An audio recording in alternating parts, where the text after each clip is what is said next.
குத்து விளக்கெரிய கோட்டுக்கால் கட்டில் மேல் மெத்தென்ற பஞ்ச சயனத்தின் மேலேறி கொத்தலர் பூங்குழல் நப்பின்னை கொங்கை மேல் வைத்து கிடந்த மலர் மார்பா வாய் திறவாய் மைத்தடம் கண்ணினாய் நீ உன் மணாளனை எத்தனை போதும் துயிலழ ஒட்டாய்கான் எத்தனை ஏலும் பிரிவாற்ற கில்லாயால் தத்துவம் அன்று தகவேலோர் எம்பாவாய்.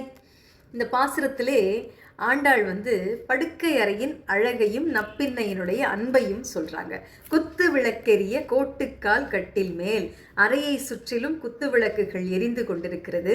யானையினுடைய தந்தங்களாலே செய்யப்பட்ட கால்களை உடைய கட்டில் மேலே மெத்தென்ற பஞ்ச சயனத்தின் மேலேறி மெத்துன்னு இருக்கான். பஞ்சசயனம், பஞ்சசயனம்னா அழகு, குளிர்ச்சி, மென்மை, நறுமணம், வெண்மை, இந்த 5 குணங்கள் கொண்ட படுக்கையா அந்த பெட்டு. அது மேல கொத்தலர் பூங்குழல் நப்பின்னை கொங்கை மேல் வைத்து கிடந்த மலர் மார்பா வாய் திறவாய். அதாவது கொத்து கொத்தாக பூக்களை சூடிய கூந்தல், நப்பின்னையுடைய கூந்தல், அந்த நப்பின்னையுடைய மார்பிலே சாய்ந்து படுத்திருக்கிறானாம்.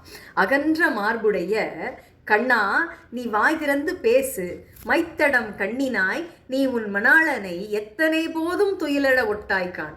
கண்ணன் பேச முயன்றாலும் நப்பின்னை அவனை விடலையா. மை தீட்டிய அழகிய கண்களை உடைய நப்பின்னையே, உன் கணவனை ஒரு வினாடி கூட எழுந்திருக்க விட மாட்டேங்கிறியே, எத்தனை ஏலும் பிரிவாற்ற கில்லாயால். உன்னால அவன் பிரிவை சிறிதளவு கூட தாங்கிக்க முடியலையா? தத்துவம் அன்று தகவு.